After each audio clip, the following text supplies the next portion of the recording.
नमस्कार मित्रांनो. तर बघू शकता माझ्यापाशी एक S22 अल्ट्रा आला होता, जे की सर्व्हिस सेंटरला पण दाखवलेला होता. डेड कंडिशनमध्ये होता. तर याला चेक केल्यानंतर फॉल्ट फाइंड झाला.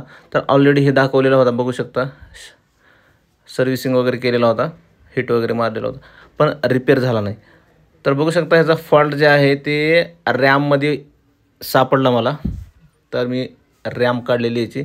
तर याचा ड्युअल लेअर बोर्ड येते, त्यामुळं टेम्परेचर एअर व्यवस्थित ठेवावं लागतं. तर रॅम काढून रिबॉल केल्यानंतर हे जे हँडसेट आहे कम्प्लिटली चालू झाला आणि ह्याचा जे फॉल्ट होता डेड कंडिशन होता, तर डेड कंडिशन रिपेअर झाला. तर ह्याचा मदरबोर्ड माहितीच आहे, जवळपास 1,00,000+ मोबाईल आहे आणि ह्याचं जे मदरबोर्ड असेल कमीत कमी 50,000पेक्षा जास्त असेल. तर हे कमीत कमी प्राईजमध्ये आपण रिपेअर केलेलं आहे. तुमचा पण मोबाईल मदरबोर्ड गेला असेल, रिपेअर करायचा असेल किंवा चीप लेवलची ट्रेनिंग घ्यायची असेल तर सर्व गोष्टी आपल्याकडे अवेलेबल आहेत. तर कॉन्टॅक्ट करू शकता, मेसेज करू शकता. तर बघू शकता हा हँडसेट वर्क केल्यानंतर कम्प्लिटली मी हा व्हिडिओ दाखवलेला आहे, काय काम केलेलं आहे.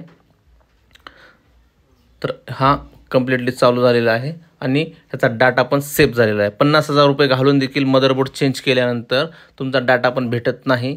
तर बघू शकता डाटा पण व्यवस्थित सेव्ह राहिलेला आहे आणि मोबाईल चालू झालेला आहे. Thank you very much.